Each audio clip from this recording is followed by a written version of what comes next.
This is flirty, dirty, and bookish. Welcome to the dark side. Listen if you dare.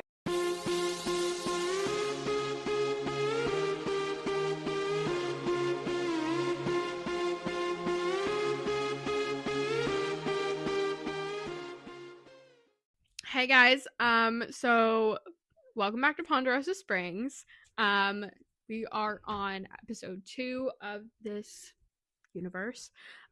This is Rook's turn. My absolute favorite dark romance boyfriend of all time. I think you might be mine too. Yeah. I like him. So no, I love Rook. I love Rook Van Dorn. I really do. I just I've already finished this book. I moved on to the next one. I'm just a Thatcher girly. Yeah. Sorry. I thought Which you is would be. ironic because we were talking about this earlier, actually, off of microphone. Well, I was gonna say off camera, but we're not being filmed. Off mic, behind the scenes.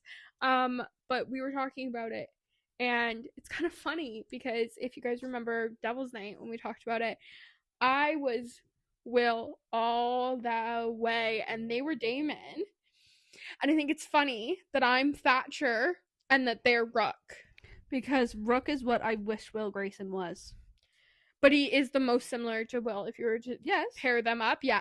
So he's the Will of this universe, but a little more like, a little less whiny. Sorry, Will. But I still love you to death. But, and then Thatcher is very much the Damon of this world. But he's more crazy than Damon. Well, because they're both the extremes of the other character. Yes. Yeah. But that's just what I'm saying is that it's so funny that mine could be more paired up to yours from Devil's Night and vice versa. Yeah. But like we've talked about a million different times, it depends what mood I am when I read it. If I had read this at a different point in my life or a different time, Rook might have been my top and Thatcher might have been lower down. But we'll never know because it's Thatcher for life now. But we're not here to talk about Thatcher today, unfortunately. I mean, he'll be mentioned because I can't help myself. We'll get there next week, honey. Yeah, you got 2 books of Thatcher. I know. Sorry, I caught myself that time. We have noticed during editing that I go into accents every once in a while, ranging from Southern to British. It's just a thing that happens often over here. We could probably make a compilation of times I didn't realize I'd changed my voice. Or times where she'll start a sentence with the last 4 words of things that I say, but it's not because she means to, it's because my brain just does that. Yeah. It just repeats it to continue on. She's talking. Yeah. Yeah. You didn't do it for the fans though. Not a single time. Nope. I caught myself almost doing the accent again. Anyway, moving on from my weirdness. I'd probably fit right in with them, honestly. Yeah. Lyra and me would be besties. Yes. Yeah. Yeah. I'm not normal enough to be friends with some people in other books. No. Like, I'm really not. But that makes me fun. No offense. I can't picture like Kayla King being your friend. No, I'd get on her nerves. Yeah. Yeah. You would be friends with Alex though.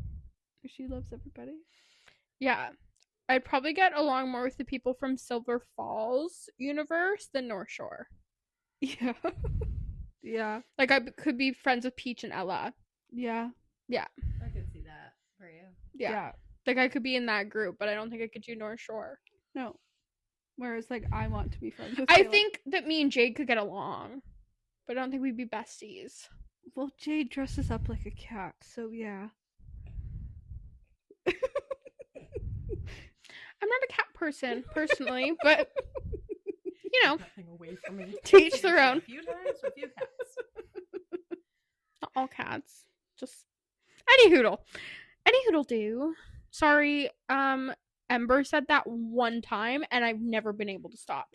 It's actually any hoodle boodle.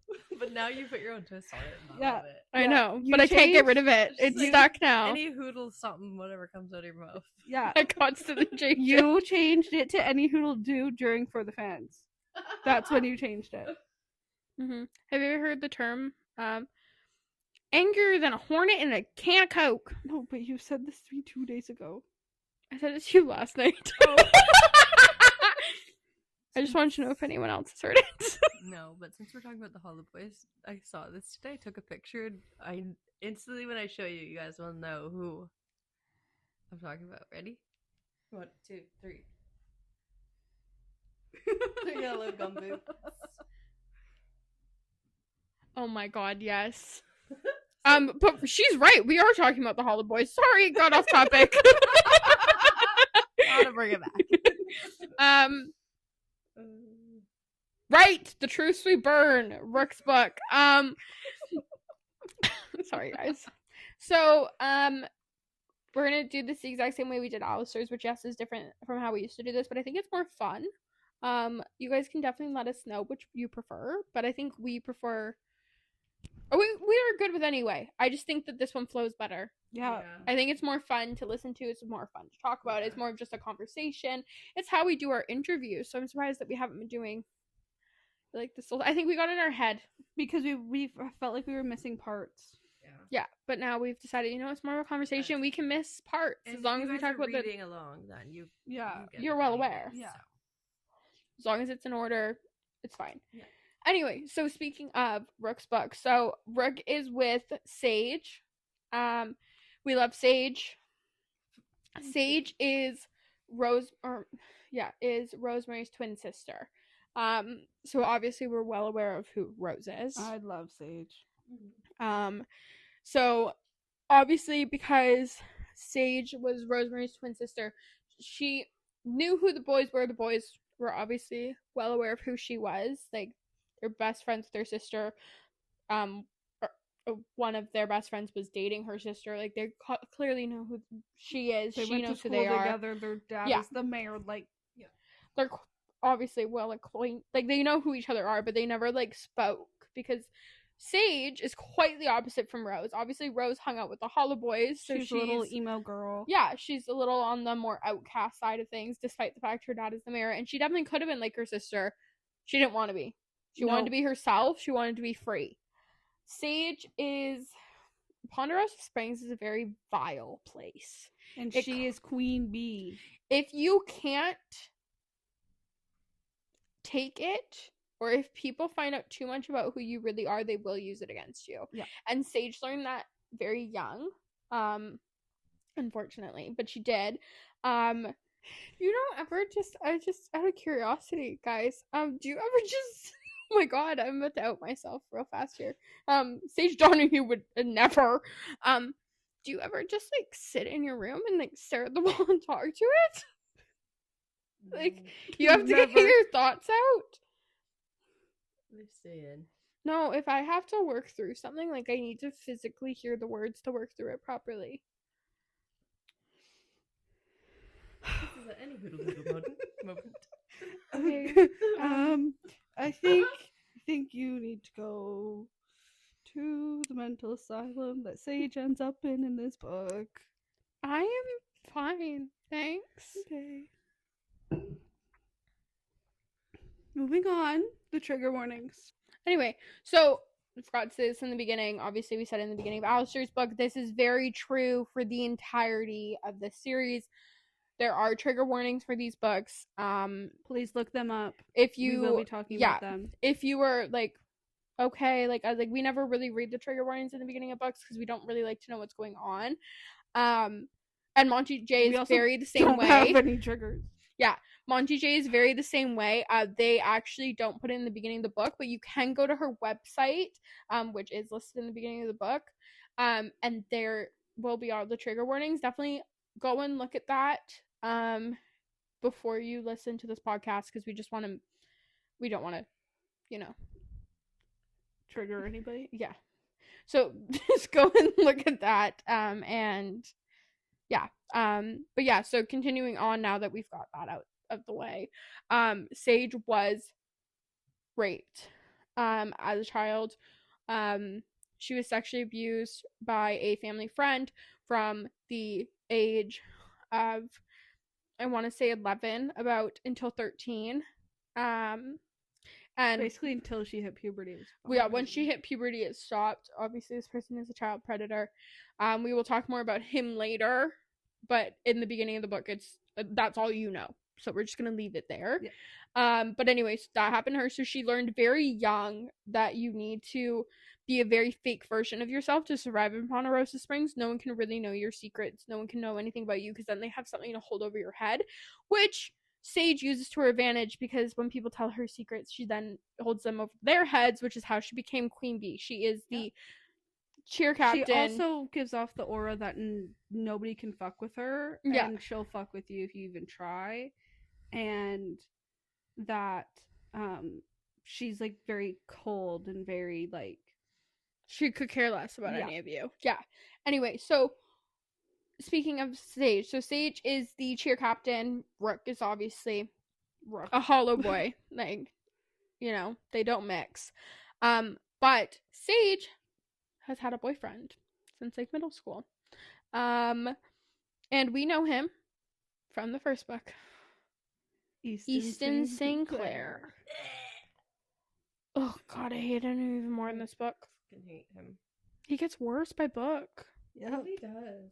Yeah, it really does. Yeah. Although I love his son. I haven't met him yet, so Me either. You guys will love his I son. can't believe he made something you love. I know. That's crazy. I already know I'll love his son because his son hates his dad. Anyone who hates Easton well, Sinclair is a yeah. friend of Oh mine. yeah, he hates his son, or he hates his dad, and Easton also hated his son, because that's the type of person he is. Also, Makes sense. Mary, the bitch Mary, that's his mom. Right. Yeah. She's a fucking Yeah, so Mary was Sage's friend. quote unquote best friend in high school. Same as Lizzie, the soccer girl. However, Lizzie, if she hadn't grown up in Ponderosa Springs, could have been a decent person. I can't say Yeah. the same for Mary. No, Mary's to see you next Tuesday. Yeah. Anyway, so she's obviously in that circle, and Rook is in a very different one. But they end up. She likes to pick on Rook, and Rook will fight back.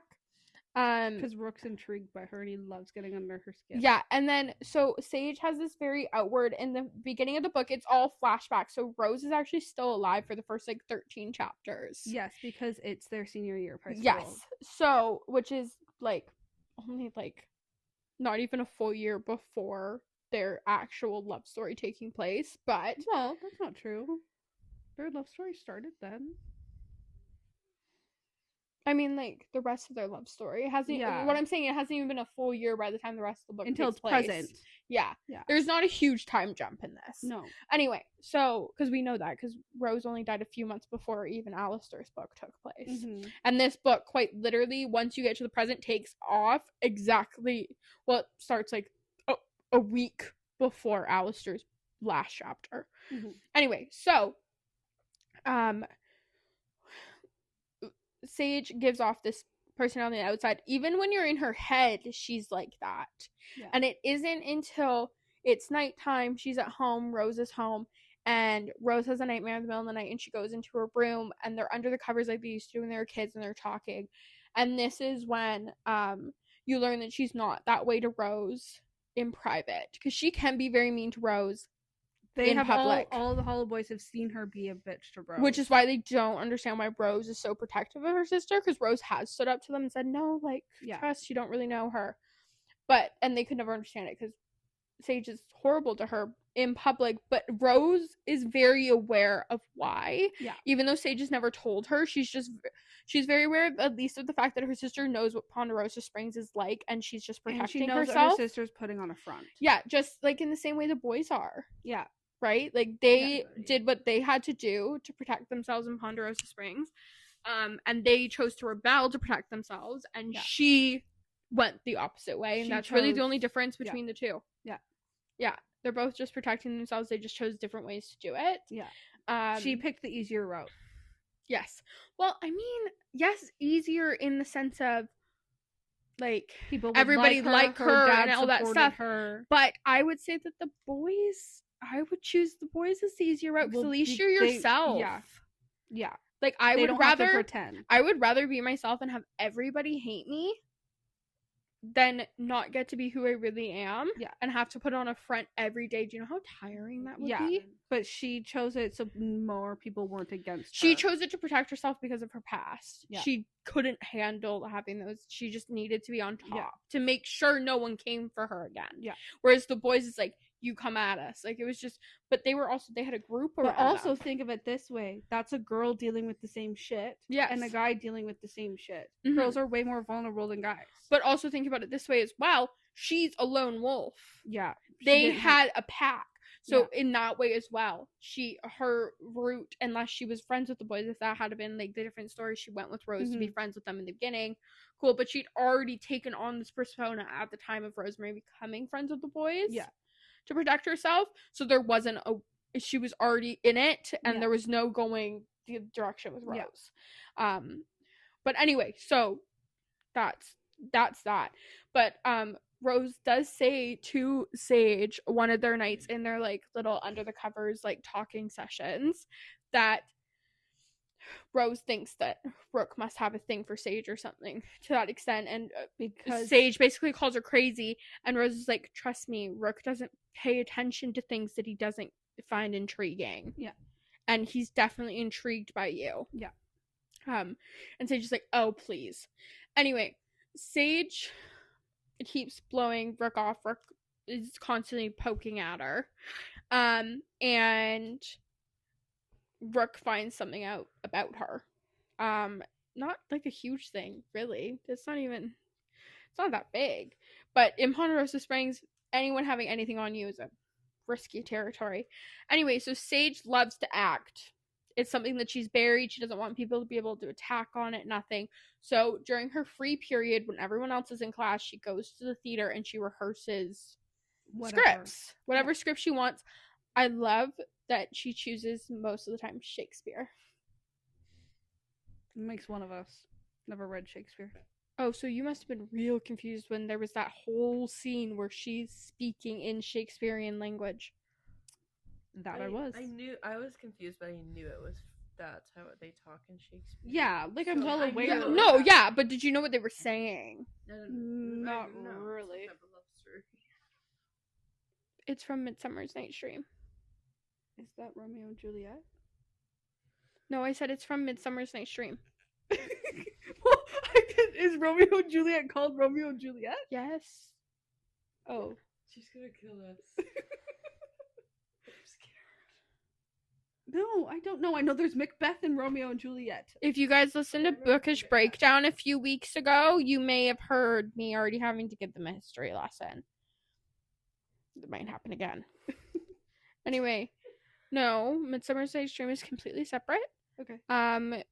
Legally, in the school system, you should have learned about it in the 9th grade. I remember Macbeth. I didn't. Not once did I ever read, but nothing other than study, or hear anything to do with Shakespeare for my entire high school career. Midsummer's Night's Dream is supposed to be the 9th grade. Nope. Like, we're talking, it's mandatory. Like, it's a surprise that you guys were allowed to graduate and apply to schools when your school didn't teach you this. Like, this is mandatory stuff. Okay, well, maybe it changed. You're 4 years younger than us. Yeah, that's true. No, because I had friends that had siblings your guys' age. It was the same rules then. Well, there's something wrong with your high school. It failed you. It was like a really short. No, because it was. No, yeah. I know for a fucking fact I did not do anything Shakespeare, and even no, you would remember that for sure. Yeah. No, you would remember it. I'm not saying anything on you guys forgetting it. I'm saying your school should have taught you it, and they failed. Yeah. Because if your school's not going to teach you it, then that's not your fault. No, but your school should have, because if anyone from your school tried to apply for an English major, they're screwed. I did a first year of English major. My cousin is studying English right now, and he went to my school. It depends on what classes they're taking, English major, because there's like different. He's going to be levels. An English teacher. Yes, so he's going to end up having to learn that stuff, but he's going to have to re-pick up on certain things, because a lot of it you were supposed to just be taught in high school, so it picks up after that. Oh, interesting. Yeah, like, because you were already supposed to know it, right? So it just picks up after. Hmm. Yeah. Well, good thing. But anyway, the 9th grade is supposed to be Midsummer Saint's Dream, at least in Canada, guys. I'm not saying anything for the States. I don't know that. I just know in Canada. Midsummer Saint's Dream, grade 10 is meant to be Romeo and Juliet. Grade 9 is meant to be Macbeth. Or grade 11 is meant to be Macbeth. And then grade 12, there wasn't a mandatory one for grade 12. They could pick anyone. I passed with like 50% on the dot. I mean, I got an A in English and didn't touch a single one of those things. Well, yeah, because it wasn't taught to you. Yeah. Any hoodle. No, Midsummer Night's Dream is its own story. The man becomes a donkey. Well, one of the men becomes a donkey. I'm sorry, Hollow Boys. We're talking about donkeys now. No, I'm talking. We didn't study this shit in high school. Oh. No, he becomes a donkey because he focused too much on the outwardness of the female beauty and not what came on the inside. So he became what he was on the inside. An ass. Wow. Yeah, you really should read Shakespeare. It's great. Okay. I have it at my house. Yeah, I'm good. It's on my bookshelf. I love Shakespeare. Okay. Anyway. Oh my god, because it's depressing. Anyway, but so she rehearses Shakespeare. Just Sage and me are on the same level in that sense. But she rehearses it in the theater and all of that stuff. Because she loves anything acting related. But she'll do it when everyone else is meant to be in class. Well, Rook follows her one day. And he sees her in the theater and he sits and he watches her. So now he has that on her and he starts calling her. The only reason I'm talking about this in general is because he starts calling her theater geek. Or TG. TG for short. I think he got the shortening thing from Rose because Rose called him RDG, which is something RVD, which is something that you learn in this book. Clearly I forgot his last name for a second. Yeah, what was the DG standing for? RDG. That's got to be something from YTG. That's where I got mixed up. Oopsie daisies. Yeah, no, Rook Van Dorn is not the DJ YDG, but yeah. Anyway, however, Sage does not share the sentiments towards Rook that her sister does, so she calls him Pyro. I'm not gonna lie, it's a fitting nickname. But anyway, so she calls him Pyro, he calls her TG or Theater Geek, depending on how he's feeling. And he basically tells her in that moment that, you know, if you ever want to shake things up or, like, really be who you are, then you can come find me. Anyway, and she kind of is like, okay, fuck you. Like, I want nothing to do with you. Anyway, and then, like, a few weeks later, whatever. Remember, she's still dating Easton. Yeah. Anyway, she's at Easton's parents' house for dinner with her parents, and all of a sudden, Easton's on one knee. He's fucking proposing. Dude, I would have puked. Like, vomited profusely all over his face. No, but he's supposed to be hot as fuck, though. On the outside? Yeah, don't puke on his beautiful face. Why? It ain't gonna stay beautiful? He's a beautiful man. So he deserves to be puked on. Does he not? Does Easton Sinclair not deserve to be puked on? Well, yeah, but still hot. Okay, well, I don't care how hot you are. If you're a douche canoe, I'm either gonna knee you in the balls or I'm gonna puke all over your face. Okay, anyway. Knee him in the balls then. Well, that would just hurt his precious dick, wouldn't it? Any hoodle do. So back to what I was saying. If he got down on one knee in front of me, I would have vomited. Anyway, all over him. Because he would have been directly in front of me. I would have done what Sage did. Accepted the proposal, but then went and fucked Rook. Okay, hold on. She didn't accept it in this moment. Okay, but eventually Okay, so this is what happens. Sage is livid because her parents were well aware this was going to happen. Everybody knew this was going to happen except for her. She feels stupid. She feels led on. She is, she's, like, appalled. So she, like, runs out of there. She doesn't say anything to anyone. She's like, well, she does, actually. She says, did you all know? And they're like, yes, whatever. She's like, well, fuck that. And she runs out. She's, like, visibly shaking. She goes to go to her car. And her dad comes out and stops her. And he goes, Sage, wait. She goes, like, what the hell? Like, what is going on? she's like, I'm not even like done high school yet. Like, this is dumb. Like, I'm not getting married. And he basically threatens her. And he says, we owe the Sinclairs money. And they're only going to continue to fund my re-election if you marry, because he's the mayor, if you marry into the family, marry Easton. And she's like, how long has this been in the works? He goes, well, you made it easy for us. Like, we thought this would never be a problem because you started dating Easton. She goes, so this was before I was even like in middle school. Like, are you joking? And she goes, why now? Like, why the hell? Like, I'm in like high school. Like, I'm not doing this. And he goes, if you don't do it, then I'll just make your sister do it. Well, her sister's in a happy freaking healthy relationship, and she likes her sister. And she also thinks that her sister is still innocent. And Rose hasn't been through what she's been through and everything. And so because Sage does feel a little resentful towards her sister because she was the one who was sexually assaulted, and she always kind of like not in obviously like it's you're gonna wonder why you like why me and not my twin sister who's exactly literally right next to me. Our bedrooms are next to each other. Like, why me? Like, it's gonna be a thought in anyone's head. It doesn't mean anything. Like, she doesn't actually want it to be her sister. It's just automatically the thought. Like, why me? Mm-hmm. Anyway, but she would never want that to happen to her sister. So she's like, I'm already like damaged. I'm already broken. Like, she's in a happy, stable relationship. I'm not gonna let that happen. But she's not telling her dad this right now. And she goes, I need to think. And she gets in her car and she drives away.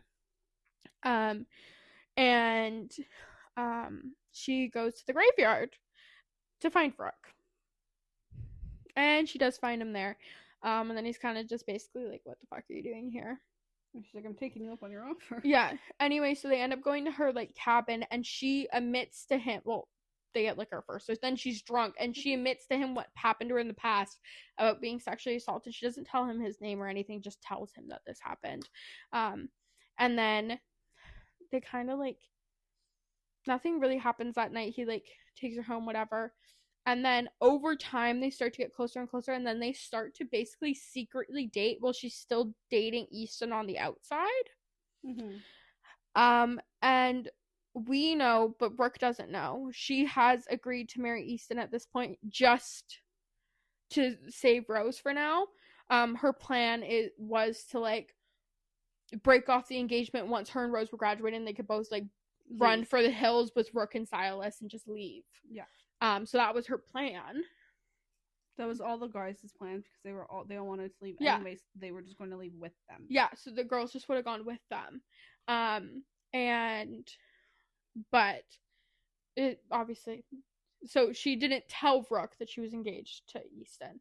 And she told her parents, she's like, I'm not wearing the ring at school. Like, we're not announcing this engagement to anyone until I'm graduating. And everybody agreed to that because they're like, whatever, as long as you're going to marry him. Yeah. So no one knew they were engaged, but everyone knew they're dating. Brooke was obviously jealous of Easton. They created this whole thing. Well, one day she comes to school. Everything with her and Rook had seemed to be fine. And she actually planned on telling him about being engaged to Easton so that if it came out, maybe he could help her out of it. Like, him and the boys could do something. Because if anyone could figure it out, it's those boys. Well, then all of a sudden, out of nowhere, you're in Rook's point of view. And she's walking to school with Easton on her arm, and she's got an engagement ring on her finger. This was so sad. Mm-hmm. And Rook's just like, he just like stops being able to hear everything. He's sitting at the lunch table with like Rose and stuff. So Rose is obviously talking about it. Mm-hmm. And Rose says how long they've really been engaged. Mm-hmm. And he is like, I gotta go, guys. Like, I gotta go do some homework. Like, I left it at home. I gotta go get it before class. And he walks out. Thatcher's also homesick, by the way. Thatcher's never sick, so I'm not really sure what he was actually doing. Oh, wait, no, I take that back. Thatcher doesn't need to be sick to stay home. He's a germaphobe. Which is weird for a killer. But he doesn't like other people's germs. Just to kill them. Anyway, so Rook goes to leave, and then he thinks better of it because it's lunch, and after lunch is that free period that she has where she goes to the theater, and he knows she'll go in there, so he goes and hides in the theater. Lo and behold, when lunch is over, she shows up, and she breaks his heart. The please, baby, please tell me it's not. He literally real." looks at her. He was planning the entire time too, like while he was waiting for her to show up, that he was gonna be mean. There was no way, Yeah. like, you know, like, fuck you, bitch. The moment she walks in, he's like, please tell me it's a lie. Please tell me this is a lie. He's like, and she's like, no, like, it's not. And she basically is like being so cold to him, saying that like everything they had was a lie and she was just messing with him, and like he was just for fun before she had to get She's like, tied "You thought I'd down. actually And wanna he be goes, with he's you?" like, please, baby, like, please just tell me this is a lie. Like, please tell me that you're not really engaged to him. He's like, I will do anything. I will help you. Like, I will get you out of this. Like, what do you need me to do? Are you being forced into this? Like, basically all the things that 2 days ago, when you were in her point of view, that's what you wanted. Mhm. But something's clearly changed. Yeah. Anyway, and she shatters his heart, and he goes over to Thatcher's and asks Thatcher to help him with something, because getting beat by his dad and Alistair isn't going to be enough. Feeling external pain. Oh, is by better the than way, feeling yes, internal Rook pain is for Rook. abused by his father. His dad Rook beats him. is a masochist. Rook also thinks that his mother's death is his fault. Yeah. And he believes that he deserves the beatings because his father ingrained that into his brain. He That, says it's your fault. Your mother's dead. so you deserve this. This is your punishment.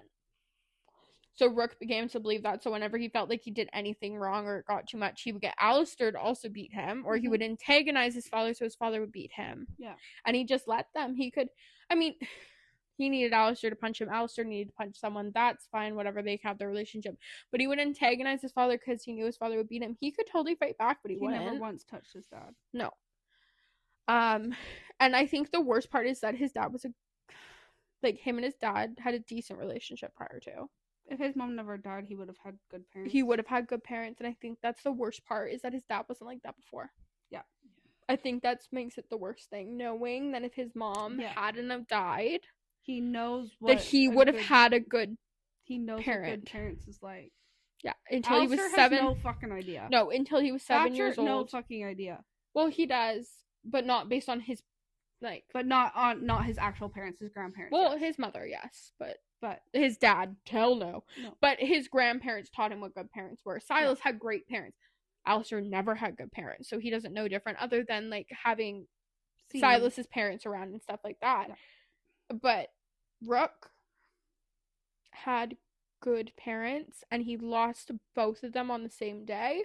Yeah. Because his dad changed. Because of what he thought was his fault. I think it was just, he was angry at the world. He can't take it out on the world, so he took it out on his son. Mm-hmm. Which is beyond fucked up. And he needed help, and I think he needed to go to therapy and never did. And then that's just what happened. And then religion seeps into that. And alcoholism. Yeah, and you put that all together, and he's the fucking state attorney, so then there's a complex there. Anyway, so you get the point. But so Rook is abused by his father. Anyway, so after Sage rips his heart out, smashes it on the ground, steps on it, does everything to obliterate it, burn it to dust. No, he would have liked if it was burned. So I guess froze it. She froze his heart. Drowned his heart. Yeah, and then froze it, because it's the opposite of fire. Yeah. And Rook is fire. Yep. So she froze his heart. And he goes to Thatcher and asks him to help him do something. And you don't know what it is at that point. All you know is he's going to Thatcher to ask him to help him with something, because as he's going there, he says that getting hit by his dad or Alistair won't be enough this time. Yeah. So which is fucked up. That was enough to deal with your mom, and not like she broke his heart that badly. Mm-hmm. Like he. Yeah. Anyway, so then you get Sage's point of view directly after. She's puking into a toilet bowl. Why is she puking? Because she feels absolutely horrible. Obviously, she didn't want to do that. Obviously, that wasn't actually a lie. Like, obviously, the Easton thing is a lie. She really does love Rook. She's doing it to protect Rosie once again. Easton found out about Rook and said that if you don't end it with him and make sure he knows it's done for good, that I'll just make Rosie marry me. Yeah. And I think that the boys could have helped her, but she was in a situation of, I can't risk that. Yeah. I'm scared. Yeah. She didn't know. Yeah. She thought that they could, but she didn't know for sure. Yeah, she didn't want to risk it. What was best for her at the time, not knowing fully how they were. Yeah. Yeah. You're also in high school. You're fucking 17, 18 years old. Like, Yeah. They're fighting against the mayor, the dean, the fucking state attorney. Like, you know what I mean? Like, yeah. Anyway, so she decides that I'm just gonna just suck it up, end it with him, break his heart. But she was also trying to push him as far away as possible to keep him protected. Yeah. Anyway, so then it jumps to present. We're finally in the present. We know Sage was in an insane asylum thanks to Alistair's book. And she's in the insane asylum, and we kind of find out that she's obviously been there since a little after Rosie's death. You don't know exactly what happened. You're under the assumption that she went crazy after her sister died. Well, that's what you're under the assumption in Alistair's book. Yeah. You get enough in her, like, literally just being in her head for 1 second, the president, that she did not go crazy. Something else clearly happened. She learned what her dad...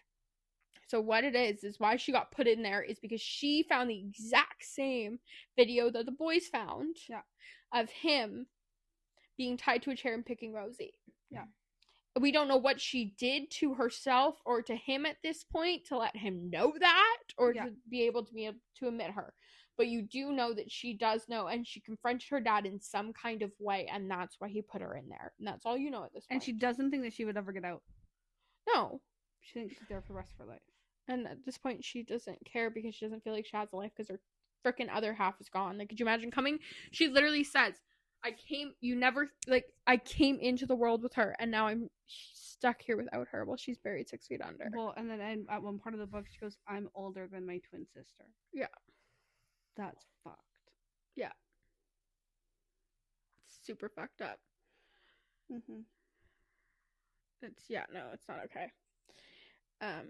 Anyone who loses siblings would be like that. Like, if it's your older sibling and all of a sudden you're older than them, that'd be so weird. Mm-hmm. My mom lost her sister, and when she passed the age that her sister passed away, she's like, I'm older than my older sister. My mom had that same thing because my mom's brother died when my mom was 10 and her brother was 19. And then she's like, I'll forever be older than my older brother. Yeah. That's something that's absolutely not something you want to... My dad's been older than his twin since he was 5 weeks old. Yeah. But that's the point. It's just, it's a weird thing, and I feel like when it's your twin, which in Sage's scenario it is, it's even worse because you came into the world together. Yeah. You would never think that you're going to leave it so separated apart. Like, obviously, you're not going to die at the same time unless you die in some freak accident. Yeah. But you would think it's going to be within 5 years of each other. You're the same age. Like in you your know, 80s. You have the same, like, DNA, everything. Like, Anyway, but obviously for Sage, that's not the case. And she's kind of just in this asylum and doesn't think she has a life left for her. Because the only other person she had... that, be in the insane asylum, not marry Easton. Come out of it, have to fucking marry Easton. Yeah, what's worse? Also, well, Easton doesn't want anything to do with her because now she's tarnished.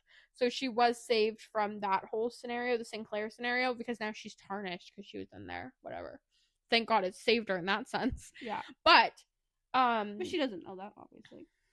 Well, she does know. Easton broke off the engagement the moment she went in there. Oh, yeah. Yeah. Anyway, so, but the only person she has on the outside hates her, and that's Rook. And she prefers it to stay that way because she's been in an insane asylum and she doesn't know the boys know everything. Yeah. So anyway, so her dad shows up and he's there, not alone. He's with an FBI agent named Kane. Yeah. And he is the man who sexually assaulted her. Yeah. As a child. He calls her Pip because she was small. You know, like Pipsqueak. That's fucked up, dude. So gross. That's so fucked.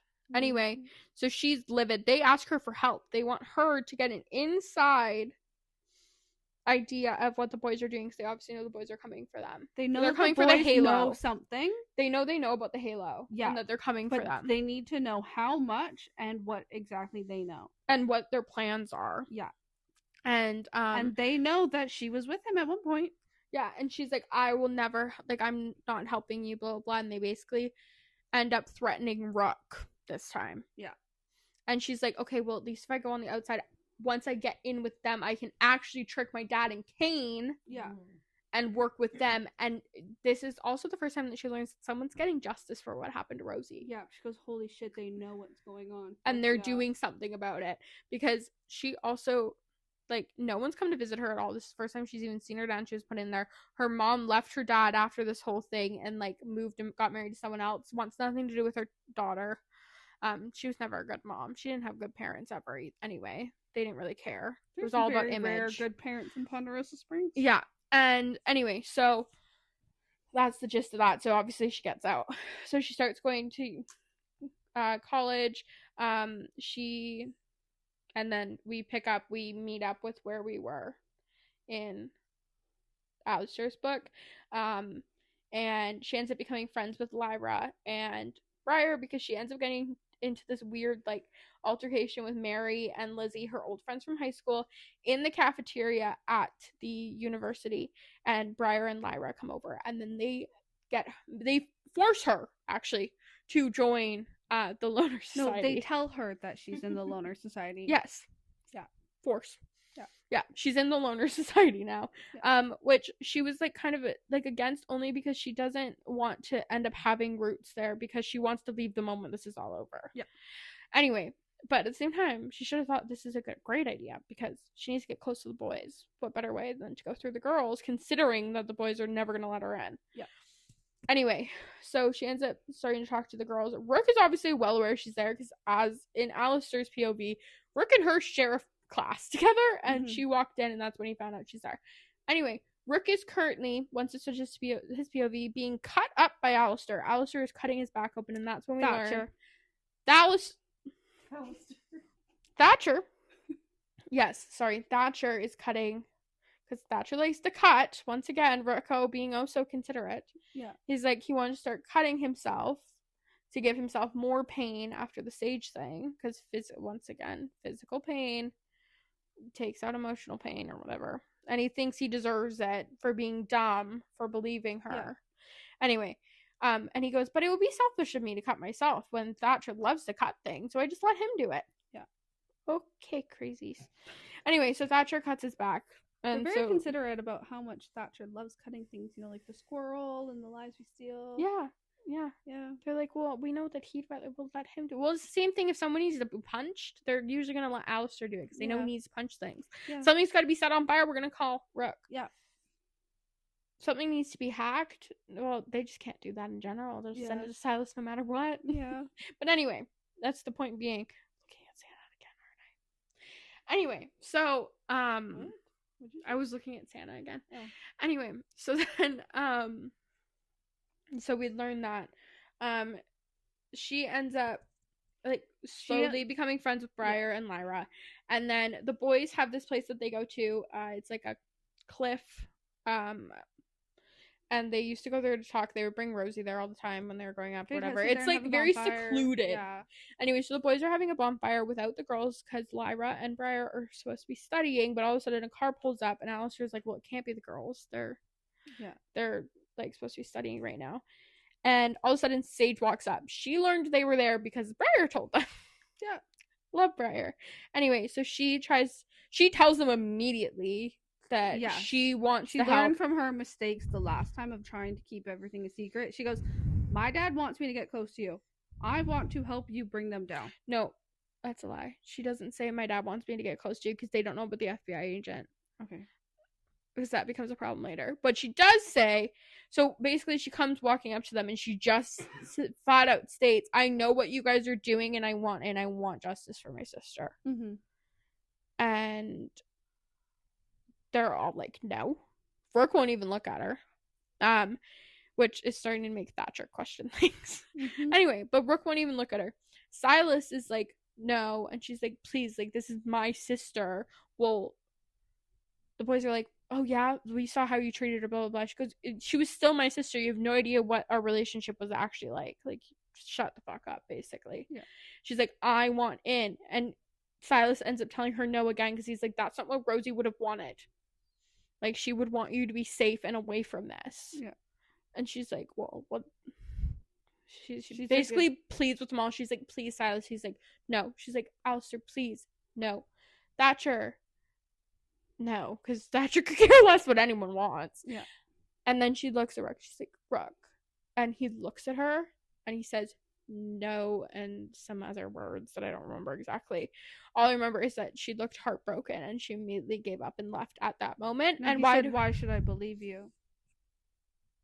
Is that what he said? Yeah, he said something along the lines of, why should we believe you? You could just be backstabbing us and going and running to tell them what we know. Yeah. Anyway, so she looks heartbroken and she ends up leaving. Thatcher brings it up later and he goes, anything ever happen with you and Sage? And he's like, what the fuck are you talking about? And he goes, I don't know. She just seemed very upset when you told her no. And Rook kind of plays it off. He's like, well, she was upset when we all told her no. Yeah. And he's like, yeah, but like you wouldn't even look at her in the eye until you were saying no. And no, she would have kept pleading with all of us, but it wasn't until you told her no that she gave up and walked away and looked like her heart had shattered. And Rook just basically tells him to fuck off. And Thatcher's like, you're gonna have to tell everybody eventually, because basically they never lie to each other, and clearly Rook's hiding something. And he goes, we don't keep secrets, blah blah blah. And then Rook's like, oh yeah, like you're definitely not keeping any secrets, Thatcher, because everyone's well aware there's no way Thatcher's not like out murdering people every once in a while. Yeah, like Rook literally says, what do you do in that basement when you're not down there cutting me? And Thatcher's like, he's not answering that question. Yeah. Anyway, so they all do keep secrets, but yes, Rook's does affect everybody else more than Thatcher's does. Anyway, so moving on is that she keeps trying to get in with them. It's not working, but she does start creating more of a friendship with the girls over time, and they go to this thing called the Gauntlet, which the boys typically go to every year, and they usually win it, but they decided not to go this year. She goes with... I have a theory about the Gauntlet. What? Remember how there was 4 guys that were hosting it this year in masks? Yeah. I think that was the boys. I thought it was the boys too, until Alistair said why they knew the girls were there. How'd they know the girls were there? Because he went to go ask Briar something and went to her dorm and she wasn't there. So they had Silas check her phone. If that was really the boys, it wouldn't have gotten to her getting hit at all. No, because they didn't. Briar gets hit with a hockey stick. But there's so many kids there. They would have followed the girls. There's no way. They would have noticed because the girls ran off on their own. They would have been noticed. Everyone else noticed them.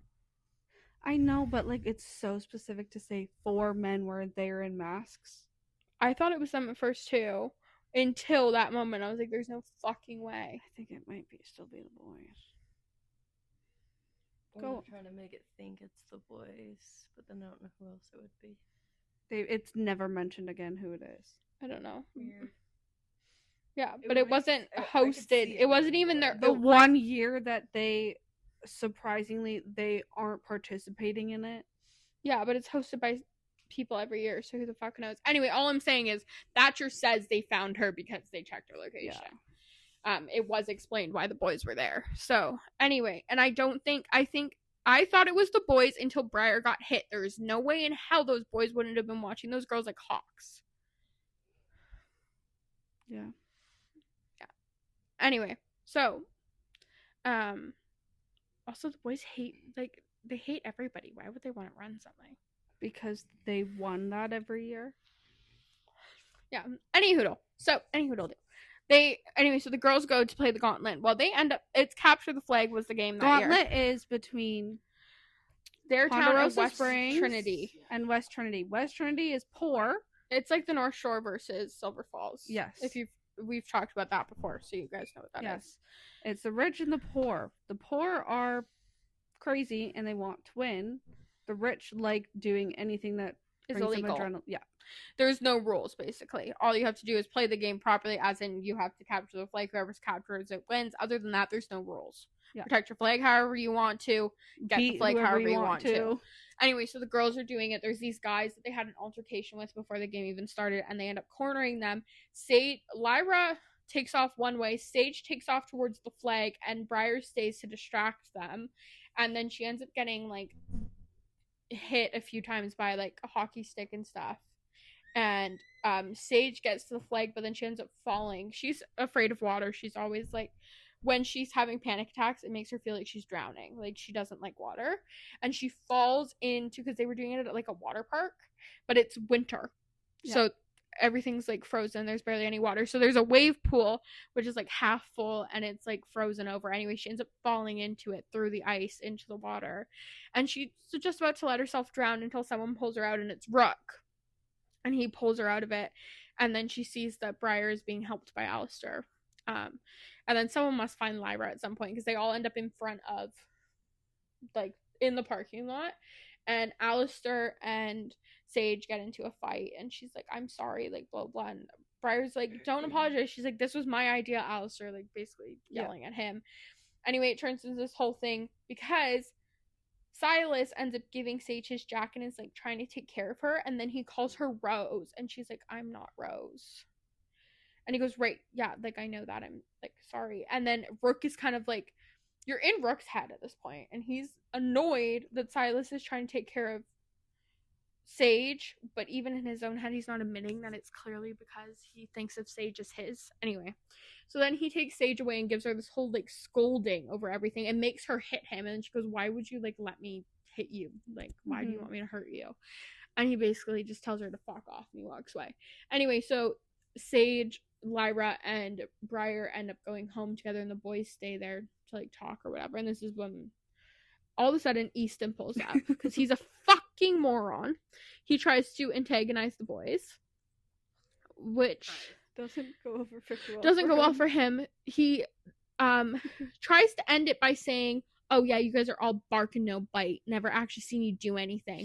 He also says something like, you're just jealous I fucked that bitch first. Yeah, he was talking about Sage. No, but the part that set them off is he was talking about Rose. Yeah, that's true. It was not about Sage. That was not, yeah, what happened wasn't about Sage. It was fully about Rosemary. He was saying just some fucked up shit about what happened to her, and almost saying, like, she deserved it and all this stuff. And so they're telling him that he better fucking watch his mouth, and they're losing their shit. And then he goes, oh please, you guys are all bark and no bite. And Rook's had a fuck enough, and he goes up to him, grabs him by the scruff of his neck and shoves his face onto his hot exhaust pipe and melts part of his face off. That's my fucking favorite part of the entire Say goodbye to Easton's pretty face. I wasn't allowed to puke on him, but Rook can burn part of his face off. Yes, you can. Yes, that man gonna do no wrong. Anyway, so that happens to Easton. You don't see Easton again, thank God, for a hot minute.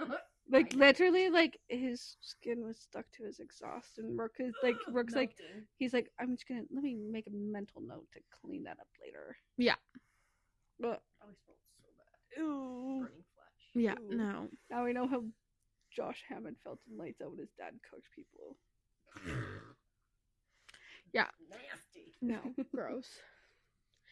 Anyway, so then Silas starts warming up a little more to the idea of Sage, and Sage, like, keeps her friendship with the girls. Like, they keep getting closer, and all of a sudden it's the anniversary of Rose's death, and the boys had gone away, or it's the day before the anniversary of Rose's death, and Kane shows up at the school because they're questioning people about the murders that happened. Obviously, in the first book, we're talking about, like, the murder of, what was it, Greg? Mm-hmm. Well, why are they always named Greg? Yeah. Anyway, we're talking about the murder of Greg, and they're trying to find out who murdered him, all this stuff. Obviously, it was the boys. But they're trying to get proof or whatever. And they're questioning people, and Rook sees Sage talking to the FBI agents, and when she's asked about it, she basically just says, oh, like, he's a friend of my father's. Like, I was just being, like, you know, like, just being normal, like you would, like, if a friend of yours, like, whatever. And then Rook's like, sure, but he's already suspicious of her, so he thinks something's off. But anyway, so then it's the day of Rosemary's, it's the 1 year anniversary of her death, which is April when 29th. Sage says that she's older than her twin. Yeah. And, anyway, so that's really sad. The boys took Silas away, and they went for, like, a little, like, weekend vacation or whatever, just to, like, get away from everything. But girls, Sage was alone, so the girls showed up. They broke into her dorm room. Yeah, because she wouldn't let anyone in. And Briar stole a joint from Rook and said, "Let's smoke this and watch movies." Yeah, so they ended up going back to Briar and Lyra's dorm because obviously they don't Sage's roommate could come back at any point. Didn't they go to that little secret? No, they went back to the dorm. Yeah, and then they pushed like their beds together and stuff, and they're all hanging out in there. Anyway, and then she ends up having like a decent night. Like obviously, like sometimes she feels guilty for like laughing and having fun or whatever, but like she's at least like happy that she's surrounded by people that actually genuinely care about her. Because we love the girls. Anyway, and Sage asked if she can borrow a hoodie, and Briar's like, yeah, you can borrow one of mine. And Lyra's like, no, borrow one of mine. All hers are Alistair's hoodies. Yeah. So she doesn't want to wear one of Alistair's hoodies, so she goes to Lyra's closet. And when she's trying to get a hoodie out, a box falls out. A box full of Thatcher's things. And the chapter ends with Lyra saying, I can explain, and it's just left off there. Yeah. Does anybody remember when Thatcher in the first book asked Alistair if he knew where all his shirts were disappearing to? Like, where's my cashmere sweater? And Alistair's like, yeah, because I stole that, Thatcher. And he goes, maybe it was Rook. And Alistair's like, yeah, he's wearing cashmere to burn things down. And he goes, well, he might be using it as flint. Yeah. Well, because originally he was like, yeah, okay, he's wearing your stuff when he's burning stuff down. And he goes, well, he might use it as flint. Anyway, well, it's not Rook. Anyway, but that's all you know about it, because she says I can explain. We don't get to see her explain. Yeah. Anyway. And then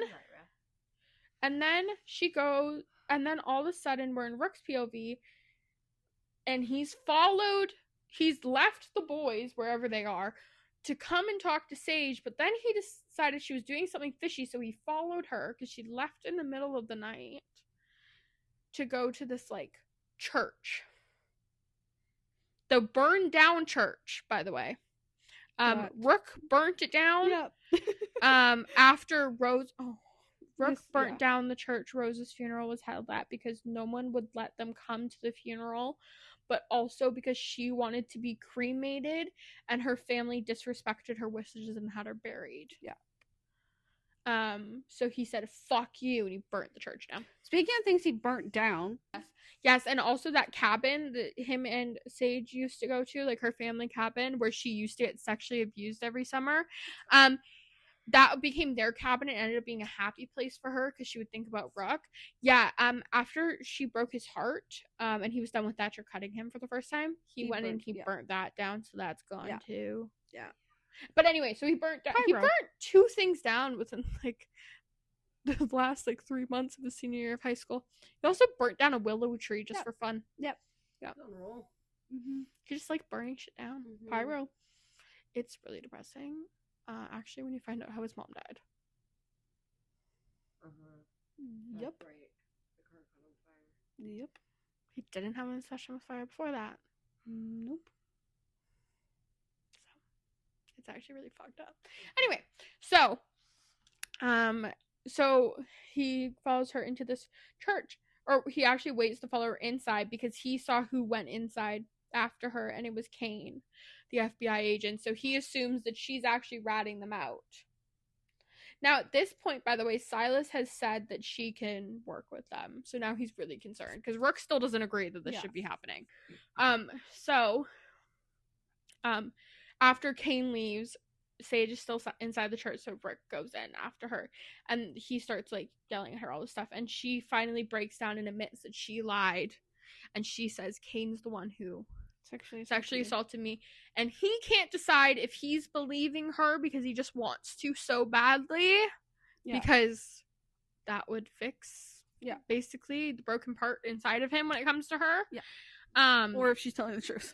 And also he wants to kill Kane because of that. But anyway, so he decides that there's only one way to find out, so he takes her to the cabin where all the boys are staying. How they convinced Thatcher to go to a cabin, I'm not sure. He probably owned it. Probably. Anyway, so they go, and so he takes her to the boys and has her tell them the entire story, and the boys believe it. So Thatcher's a little like unsure, but that's just because Thatcher's like very protective of the boys, and he always will be. But Alistair and like stuff believe it, and then the boys decide that she needs to be protected, so she needs to go stay at Silas's house. She goes, I can take care of myself. They're like, well, no, like we also would like to watch over so, you. yeah, it's not just about protection, it's to make sure that like you really are telling the truth. Yeah. But Rook is pissed that she's staying at Silas's house. Yeah. But also the boys want to kill Kane. Yeah. Like they want him dead. Wow. Rook really wants him dead. Yeah. And so he ends up after she leaves or whatever, at some point he ends up having a conversation with Alistair, and Alistair's like, are you sure you want to like kill like this FBI agent? Like this is like big even for us, man. Yeah. And he goes, what would you do if it was Briar? And he goes, he'd already be dead. And Thatcher's, and then he's just like, well, or Thatcher Rook's like, there you go. Exactly. And he's like, so you're saying she means to you what like Briar means to me? Yeah. And he goes, and he basically just says like, you have no idea how much she means, like what she means to me. Yeah. Anyway, and so Alistair obviously agrees. They all do, because they'll do anything for each other, and in turn will do anything for the girls, even if they don't all get along. Because Briar and Thatcher can't stand each other. No, and Sage and Thatcher don't. Thatcher and all the girls besides Lyra don't get along. No, at this point, Thatcher doesn't get along with anyone in the girl scenario. Anyway, he's just confused by Lyra. Yeah. Yeah, she confuses a lot of people. Yeah, but I love her. Yeah, dearly. She's a weirdo. Yeah, makes me feel normal, and I'm not by any means. Anyway, so any hoodle do. They've obviously decided they're going to do this, but not right away. So Sage goes and she's staying with Silas, and she's unpacking her things. And she meets Silas's younger brothers, because he has two younger brothers that are like a year apart. And they're so cute. But anyway, nope, that's his son's name. But basically they're just like Levi and I can't remember the other brother's name, so starts with a C, but I can't remember. No, it's something Connor is someone else. Yeah. Levi and I can't remember Calvin. No. It's Caleb. Anyway, so Levi and Caleb are his younger brothers. Anyway, and they're like, are you Rose's sister? And she's like, yeah, like my name's Sage. And they're like, we liked Rose. Like they basically tell her they miss Rose because Rose used to build like sculptures and stuff. She was artsy like Sage, but in a different way. And she used to take them with her to the junkyard when she would go get her supplies, and then she would take them to get frozen yogurt. And Sage asked them, she's like, oh, did she show you our secret recipe? And they're like, no. And she's like, okay, I'll have to take you guys some time. They're like, okay. And they run off and they're like all excited. And in her head, she's like, it's literally just cake batter, ice cream, and gummy bears, but we thought we were geniuses, the children. Oh my god, someone could have done that. Anyway.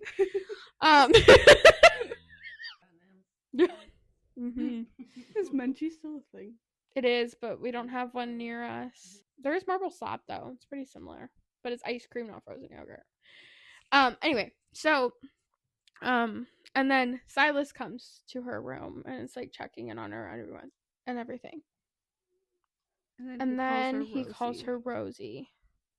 And then he's like, Rosie, and she's like, I'm like, he like tries to kiss her, and he literally tries to kiss her, and she's like yelling like, Silas, I'm not. No, she's like, Silas, I'm here. You're in the present. But when she realizes it's not working, she literally yells, and she feels bad for it because she knows what's happening. Because as we talked before, Silas has schizophrenia. Yeah. And so she's like literally yells. Anyway, so he is like, Rosie, like blah blah blah, and he's not listening to her when she's trying to like gently tell him, so she feels bad for it, but she literally pushes him and goes, Silas, I'm not Rose, and like pushes him off, and he starts talking like starts pacing the room, is like talking to people that aren't there, and she's like, she doesn't know what to do. And then finally he snaps at her and he goes, I know you're not Rose. And she's like, are you okay? Like, do you need anything? He goes, I just need sleep. I haven't been sleeping much lately. And then he's like, if you need anything, like, I'm down the hall. And then he goes and walks off to his room. But as he's walking off, he's like, please don't tell Brooke. And she's like, I won't tell him. And then he's like reassured for 2 seconds. And she goes, but you need to tell him or I will tell him. Yeah. Because, like, Rook cares about him. And she's like, I've learned my lesson in lying to him, and I'm never lying to him again. Yeah. Anyway, so Silas kind of walks away, and she's like, okay, well, he knows that he has to tell him, or I'm going to tell him. Mm-hmm. Anyway, so later that night, she ends up having a nightmare because she has nightmares, especially now that Rosie's gone. She has a lot of nightmares about Rosie dying. So she ends up going down to the kitchen to get a glass of water, and then all of a sudden she's scared shitless because Rook's just standing there, and she drops her glass and whatever. And they share a cute moment in the kitchen. No, it's like they put down all their walls. Yeah, I said cute moment in the kitchen. I know. I'm agreeing with you. Oh, I thought you were saying... No. Yeah. No, it's really cute. And I think that was the moment. I can't remember exactly. Yeah. He says what happened to his mother and why he does what he does. Yeah. And so basically Rook's mom, because at this point you didn't know what happened to her. You just knew she died when he was 7 and he felt like it was his fault. Yeah. So him and his mom were in the car one day. He was like 7. And his dad was on the phone, and they were talking about ordering Thai food, like, very normal day. And he was being a little shit, as most 7-year-old boys are, and he was kicking the back of his mom's seat. And she kept turning around and telling him to stop. And she turned around at one point and told him to stop. And she didn't see that another car had swerved into their lane. And they hit them. And then, obviously, the ambulances arrived, whatever. His mom was still alive. He was still alive. Everything, like, they were okay in that moment. And he was taken out of the car first, because they always get the kid out first. Yeah. And then before anyone could go back for his mom, the car set on fire. And he watched his mother burn alive. Yeah. And that's where his obsession with fire started. Yeah. But it was also really sad because because when he was a kid, he like had this birthmark of a cross on the back. And but it's upside down. Yeah. But he thought it was cool, and then everyone said that he like was worshiping literally the devil or spawn whatever. of the devil. And then he was like saying this, and they said that his mom must have worshipped. They all said that his mother must have worshipped the devil when she was pregnant with him, and that he was the spawn of Satan. Yeah. So then it made it worse. And then he's like, so I became what everybody thought, but I didn't want to. I didn't want to be this. But it's too late now. There's no going back. That is what he is. And yeah. He goes, I just proved them all right. Yeah. Rather than try to prove them wrong when they were never going to change their minds. Yeah. He's like, I never wanted to be like this. So sad. I know. Yeah. But we love Rook how he is. Yes, we do. Yeah. Anyway, and he has the friends he has because of that. I mean, honestly, thank God. Like, as much as it sucks. Yeah. And as much as I hate saying it, I'm glad he had the childhood he had. He would have been fucking friends with Easton. Because he would have been in that group. Rook dresses like a fuckboy. He acts like a fuckboy otherwise. Like, he would have been friends with Easton. That would have been his group. And he would never have had a real friendship. Yeah. And he would have been stuck in that same cycle everyone else is in Ponderosa Springs. Mm-hmm. Anyway, so she learns this about him, and she learns about Thatcher cutting him. She obviously already knows about Alistair hitting him. Mm-hmm. And she knows about his dad too. Yeah, and she's like, you need to start like fighting back when it comes to your dad, because you can. Yeah. Like, you're much like, he's taller than his dad. He has more muscle than his dad. He's younger than his dad. Like, he can definitely beat his dad's dad hammered all the time. Yeah. So she basically is like, you need to fight back against your dad, but also like, you need to stop hurting yourself, letting the others hurt you to hurt yourself. She's like, you can't blame yourself like that. So they're good now. Like, they're technically together. Like, everything's fine between them. But they still got other problems. For example, Kane and her father. And then they don't really... They like, have inklings to who they think is involved. But they don't know a lot in this book at this point. They assume Stephen Sinclair is involved because he's friends with her dad. But they don't actually know anything. Anyway, so... they're good. She basically just says, like, if you're in pain, like, you need to, like, just talk to me or whatever. Yeah. But he's kind of, like, nonchalant about it at this point. Anyway, and then, so everything is as normal as it can be between them. Her and Lyra went out one day, and she wanted to stop at Silas's house to change quickly. So she goes to go inside before this Kane dies. Okay, so, obviously, she's staying at Silas's, so she is safe. Rook, ends up having Thatcher and Alistair kidnap Kane and bring him to the graveyard where Silas and him already are. And then they double check that this is what he wants to do, considering he's an FBI agent. Yeah. He's like, I'm fucking doing it. Anyway, so he beats him up a little bit first, makes him admit to what he did to Sage, calls him a pedophile. And then he takes a chain, wraps it around Kane's body, hooks the chain up. I love this part. Hooks the chain up to his motorcycle, and then races around the track, dragging Kane's body around the entire thing. Then, once they've done one lap, he gets off his bike, leaves it running, and goes, while the boys are watching, the boys were just watching this whole thing, and he walks over to Kane to see, like, if he's dead or alive. He figured he'd be dead. Most people are going to survive one lap on that thing. And he could see an entire trail of blood going around the entire track. And Kane has broken limbs, and he's scalped in certain areas, and his legs, like, there barely has any clothes on anymore because they've all been ripped off. He's missing skin just everywhere. The scalping thing really got me. Yeah. I'm talking about this like I find it intrigued, but he was alive. And, well, before it happened, by the way, before they started this, Silas had said one thing to Rook: make him beg for it. Like, make him beg for death. And so, when he walks over to him, he's, like, looking at him, and Kane starts saying, please. Like, please, please, please.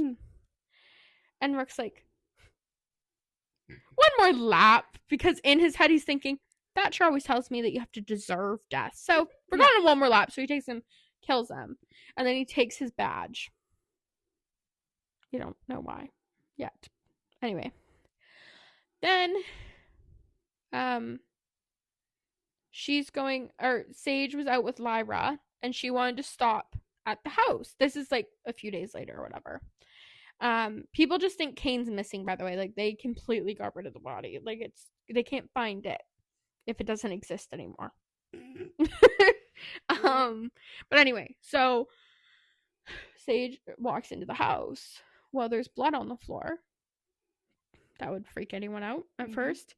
And she looks into the living room, and Caleb and Levi are sitting next to their mom. Their mom is crying, and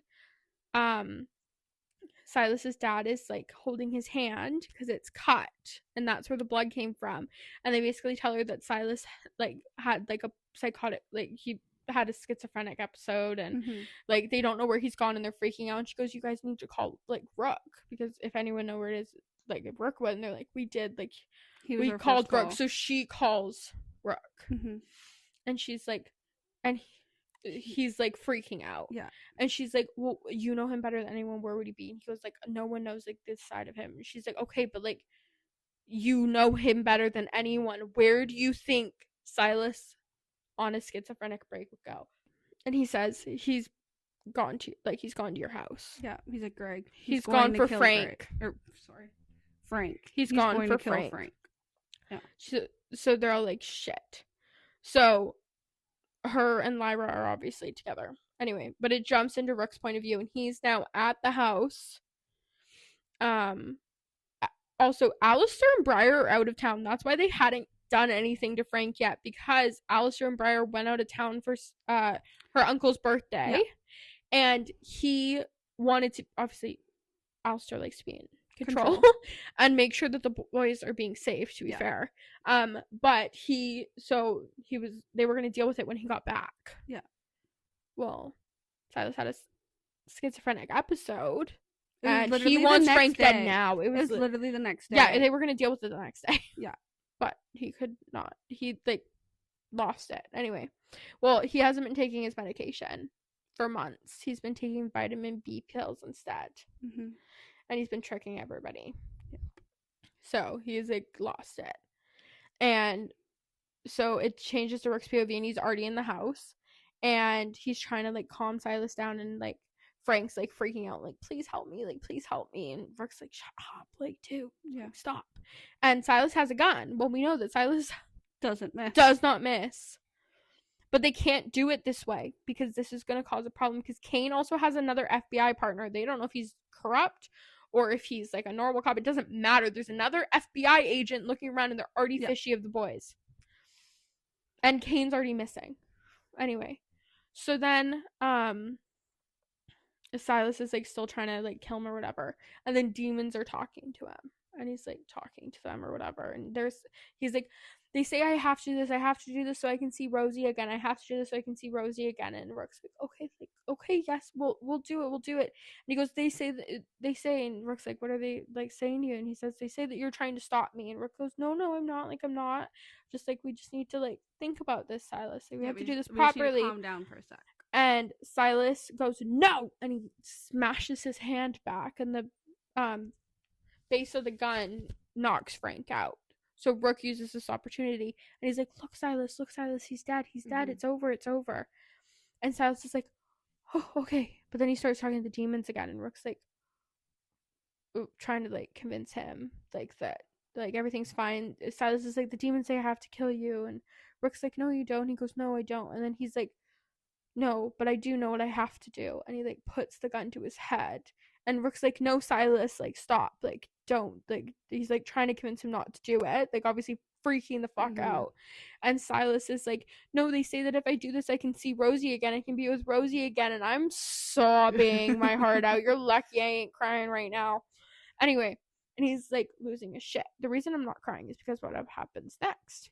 As Silas is putting this gun to his head and Rook is trying to get it out of his hands without setting him off, the FBI agent walks in and he's like, put the gun down. And Rook turns around. He's holding on to Silas. He was able to get the gun out of his hand at this point. Silas no longer has a gun. But he's holding on to Silas, making sure Silas doesn't, like, do something stupid. And the FBI agent is standing there with a gun to Thatcher's head. Yeah. Thatcher's head! Thatcher's not happy about this, by the way. No, he's like, why do people keep pointing guns at me? Yes, because at this point he's frustrating. Yeah, because at this point, Kane, when they were kidnapping him, had pulled a gun on Thatcher, and Thatcher narrowly missed getting shot at. Yeah. So this is the second person to hold a gun to him. He's not scared that he's going to die. He's mad that people guns are being pointed at his head. He's like, why do people keep trying to shoot me? Yeah. I don't understand. Yeah. So he's just frustrated. So now they learn, okay, the other FBI agent is corrupt. Yeah. Anyway, so he's, like, threatening to shoot Thatcher, all this stuff. And Rook's like, no, we're not going to be, like, we won't do anything. He's like, but we're not the ones you should be scared of. You should be scared of the girl with the knife. And then before anything can happen, and before anybody else can say anything, before the FBI agent can turn, a knife goes right into his throat.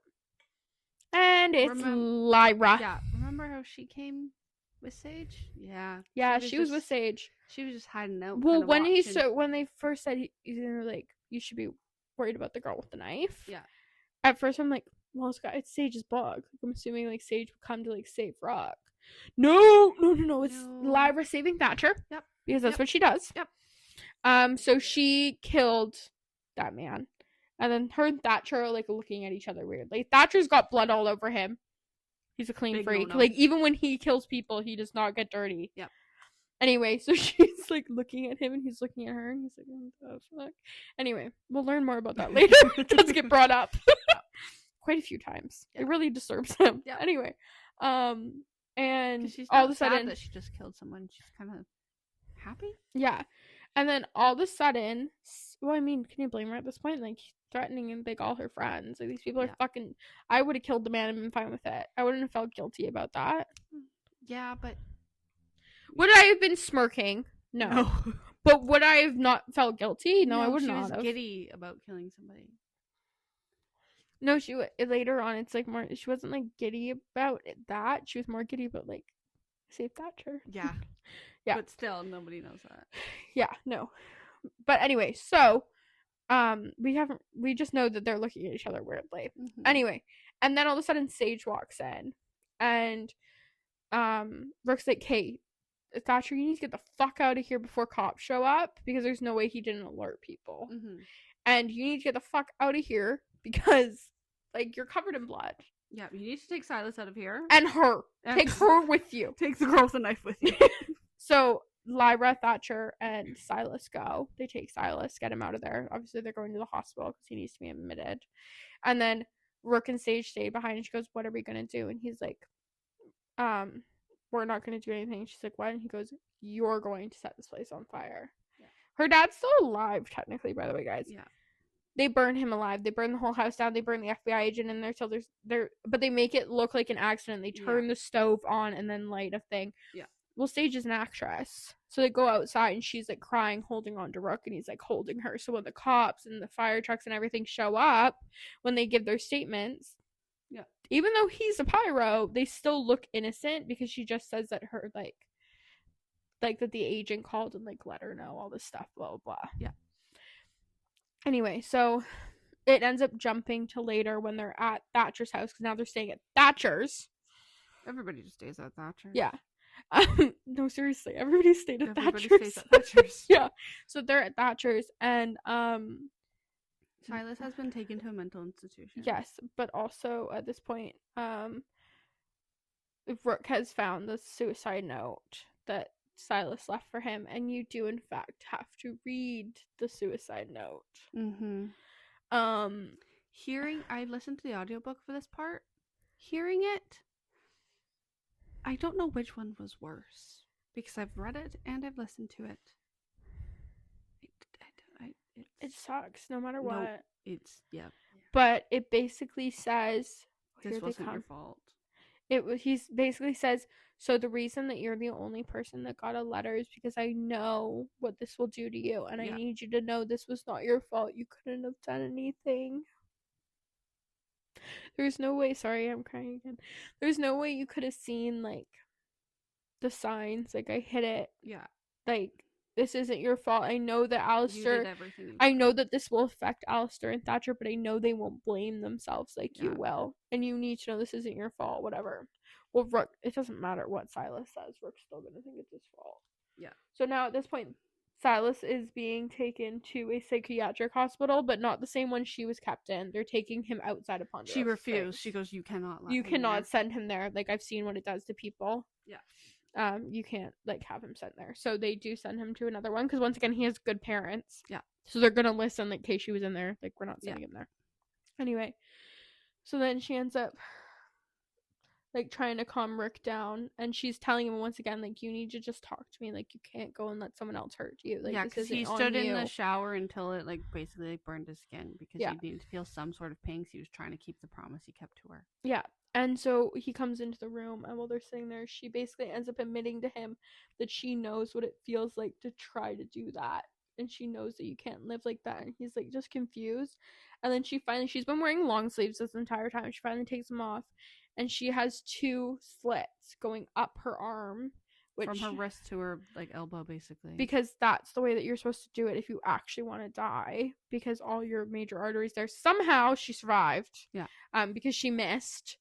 Or her dad found her or something. No, she went down and she did it in front of her dad.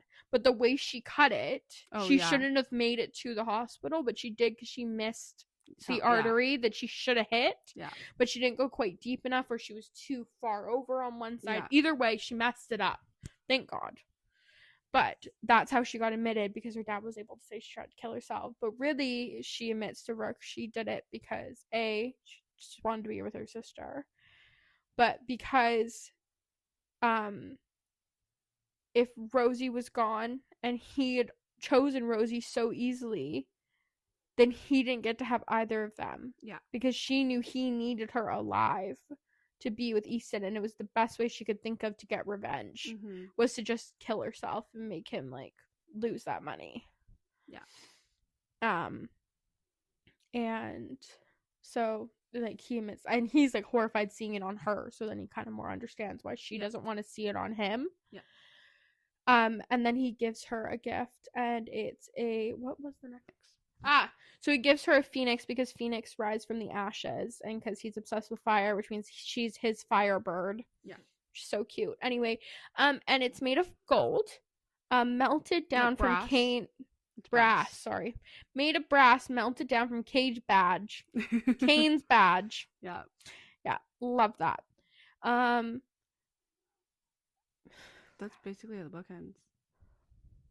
Yeah, anyway, so they're all good now. I mean, Silas is like in an asylum. So this book literally leaves with Silas in an asylum.